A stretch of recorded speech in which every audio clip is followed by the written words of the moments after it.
What up, everybody? It's Ponter here, and today we've got a very special video. This is a match mode played during the 2024 summer community match mode event. And yes, the game is still alive. The multiplayer scene can still get its act together once in a while and play some reasonably competitive games, and we'll talk about the competitiveness of the games in a moment. But yeah, we did it. We got the gang together and played some games, and you can check out my Twitch. I streamed the whole thing, so if you just want to watch, a 4-hour ordeal of the games we played, you can definitely check that out.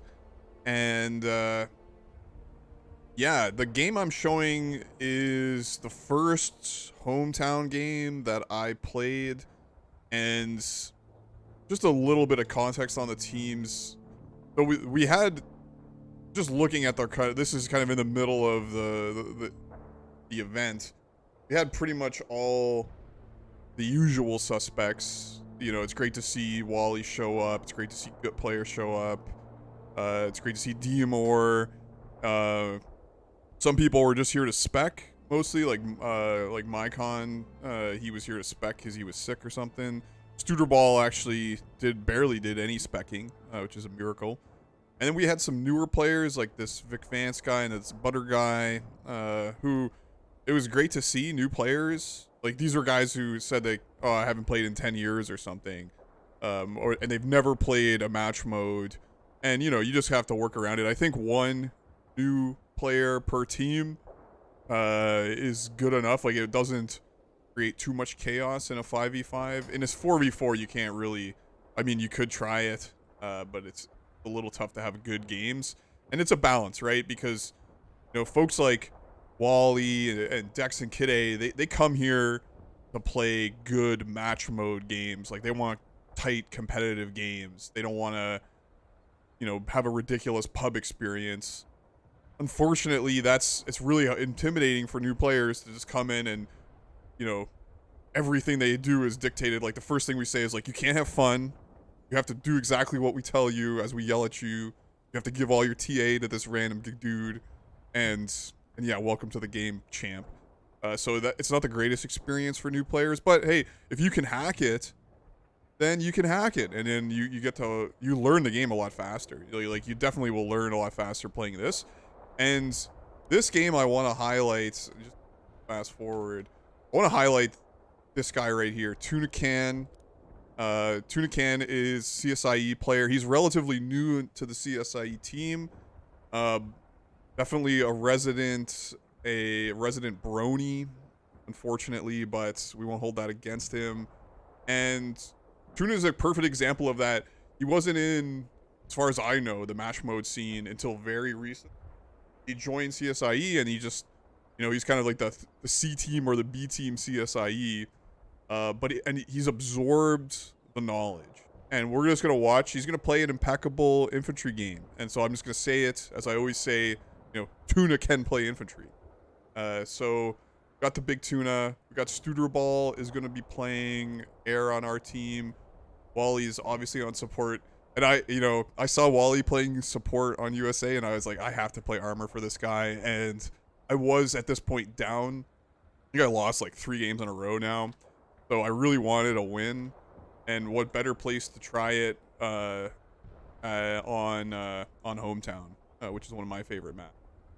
And I'm picking this one in particular because we actually get some relatively decent teams. So as I said, like, we had usually like one new player on each team, and it's just such chaos when you have that. Like, you never know what you're gonna get. But this time we're up against, so ignore what he's actually specking. It's Diamore, Spirit Gun, good player Dex, and Kid A. That's a good team. And now Kid A later had some comments on the balance, but honestly, like Tuna and Spirit Gun, in my opinion, are pretty much equal. And here we go, just a double airbang. The air players, okay, Studerball did listen to me and came back and gave vision, which is super important. Like, look how Wally handling the airbang. He just snipes the scouts immediately and just slaughters them. Look at that. He combined fires, just one-shotting each chopper. Oh, it's so beautiful. You know, that's the power of Wally, but it was also because Studerball came back and gave vision. That could have gone a lot differently. We could have gotten completely wiped out. And then our air did the right thing. Like, they beat up their flanks a little bit, which is super clutch. And then they come and beat up the middle too, which is less important in my mind. You know, it's a nice to have. It's not a necessity. But they beat up the flanks.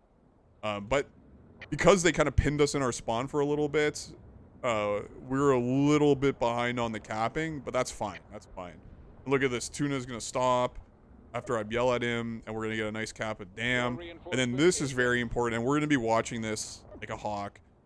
I managed to get here with Wally. We have the value chopper for line of sight. That gives me an opportunity to slam a bunch of missiles in the amphib. And that's enough. And then we also see the air coming, and Wally can prepare and snipe the scout. He dies and doesn't snipe the scout, but he beats it up enough. Now notice, so we're going to pause it here because I wanted to talk about the meta strategy of Hometown. In my opinion, the meta strategy is gas first, and it's controversial, I guess, you know, but the evidence just continues to pile up. Gas first, then bridge. On either side, it doesn't matter what side you're on. Doesn't matter the configuration of the team. This could be a pub. It could be like a 4v4. It could be a 5v5. You could have noobs on your team. You could have the best team in the world. Gas first. Cap the gas first. Then you cap the bridge. And there's no other strategy can compare to this. Because, like, watch this. Their team definitely knows the gas is important. They see that their initial push was cleaned up. They see my overextended naked tanks. Both air players, Kide and Gut player, go to sanitize the gas. In the meantime, I immediately see an opportunity. I see both air players. I'm just going to roll my dumb heavies to the bridge. And that's phase 2. So no matter what you have, chuck it to the bridge when the air is distracted. And also, like, look at Tuna Can just legging. This is why you don't do trucks. Like, if you had trucks and then boom, we get a cap of the bridge. If you got trucks here, you'd have like 1 infantry instead of 3. Now, he could have spread those guys out a little bit better, but 2 survive. They get into the cover and they chase off the air along with Wally. So we secure gas by our fingertips, you know, just very close. And we get the initial drops down. Like, we get a lot of drops here. And we're able to defend this woods. And meanwhile, they can't completely sanitize or push because their attention has been pulled to the bridge. And now Dex is instantly going to cap the bridge again. And yeah, we're feeding them TA and stuff. But the main thing is the economy of attention and units is now in our favor at the gas station. So we have just a very thin bleed on them. And from this position, the USSR team doesn't have a lot of options other than to go for gas. You know, that's it. You know, what are they going to do? Push into town and, like, chop it up in town? That's a losing proposition. Like, we can always reinforce better. We're going to ignore my beat up heavies. Like, yeah. We'll talk about the heavy placement in a while. But their only recourse really is to push gas and then do something else. For a lot of reasons. This is kind of suicidal. And, well, we have a lull moment, so we can see them building up. So we know something is coming. We're still pumping in drops in here. And here comes their push. And once again, all I want to do is absorb. And are we going to get a lucky? We want to absorb their attacks into gas. And it's really hard for USSR to get in here. Yeah, we're going to absorb some TA. But what I do, as soon as their attention is over here, and their microwing over here, and their air is over here, I'm just going to run for gas again. And, like, yeah, maybe I'll die. Like, I got Infant Town. It's super annoying. Unican kind of misses the, like, it should be kind of in the center. I don't know exactly the direction of the, a little, whiffed it a little. But yeah, and then boom, we're getting another, I don't even wait for Wally. I'm sorry, Wally. Get another cap. They precision RDR Jeeps. Hilarious. They can't do anything about it. And now they have a brutal tick on them, and they tried to air Studer ball here, and it's really hard to get some momentum going unless you need to do a couple things. You need to hold these woods. You need to have a heavy tank here. But even then, like, look at Wally's position. Like, Wally will never get shot by tanks because he's going to stay behind this cliff the entire time. You need coordination on the air side, and notice here, like, I see Frenok over here, and I verbally yell at him and say, like, don't bother with this. Look at the situation at gas. We need all the air there, or in town, and we just don't even bother with the sawmill at the moment. I want everything over here. Like, we need at least one chopper here the whole time. An excellent shithead, killing good player here. So yeah, this air is a little much, but beating up the town is also good when you hold the gas. Like, you might as well. But see, this is a problem when you don't have an air. They can really sneak up on you and get a quick cap. Also, I've got way too much stuff in town. Like, you really only need one heavy in town, and you need the one heavy on this road. Like, never up here, never over here. I break that rule this game so we can see what happens. Just keep it on the road and just pull it back and forth. But in the meantime, so they do push over here. They decap it. They don't even manage a cap. But we're poking and killing the bridge in the meantime. And it's so hard for them to kind of get the proper tempo, especially the matchup between the armor and the Dex and Demore. They never really get it together. And so yeah, that's why you almost don't even need a heavy tank in town. Like, USA basically just needs light tanks on this map. Because like, look at what it should do. You know, just a conga line of lights into the bridge. You know, it works every time. And like, they can't even stop. Even the air is camping me. They can't prevent me. Like, both airs are here. Is it? Yeah, both airs are there. I still get the cap from under their neck. And look, they're not here killing us at the gas station. Well, I do that. And just a brutal tick on them. We've got the drops, and just I talked about Tuna in the beginning. Like, look at what Tuna's doing. Like, he's just focusing on what's necessary. He's got this forward inf in the town, which is amazing. Like, keeping this really prevents them from getting a forward position on the bridge and forting it up, which is what you want to do. You never want them to fort the bridge. So you notice it's basically never forted this entire game. And he's got just enough to defend in the woods. And so notice me. Okay, I'm in this spot now with my beautiful captain tank, and I get a whole air player diving it, killed, and Kide flares out and only loses her scout. Like, what a boss. I should have ran into the alleyways here. I should have just not had the tank there, or like pulled around a building, and maybe I would have survived, but it's doubtful. But in the meantime, they're poking here again. We've got an air player, so we can see him coming. I need some more lights here. So what I do, I just spawned another couple lights, and I'm going to chuck them into the town. But I've lost my tank. I lost my big tank, so I've got a lot of reinforcement points. What I'm hoping I'm going to do... Okay, I just spawned in town. What you want to do as armor in this situation is... And I'm just going to pause it because there's other things to talk about. Is constantly switch your spawns. Like, so I'm going to chuck lights at the bridge. I'm going to move my spawn over here, wait 20 seconds. I'll have enough for like 2 or 3 lights. I can chuck them over here. And I just use those. They're going to die, but I'm going to use them to kill their heavy anti-air, or at least damage them to scare them and to chase them off. But what we can see here is Gut Player has gone mediums, mentally dominated. They like realize that they can't push here because of the air domination. Or air control is just keeping their pushes honest. Like, especially, it's really hard for them to get onto this side. Like, yeah, they can poke here. They really need to get the AA into this position as a kind of starting point.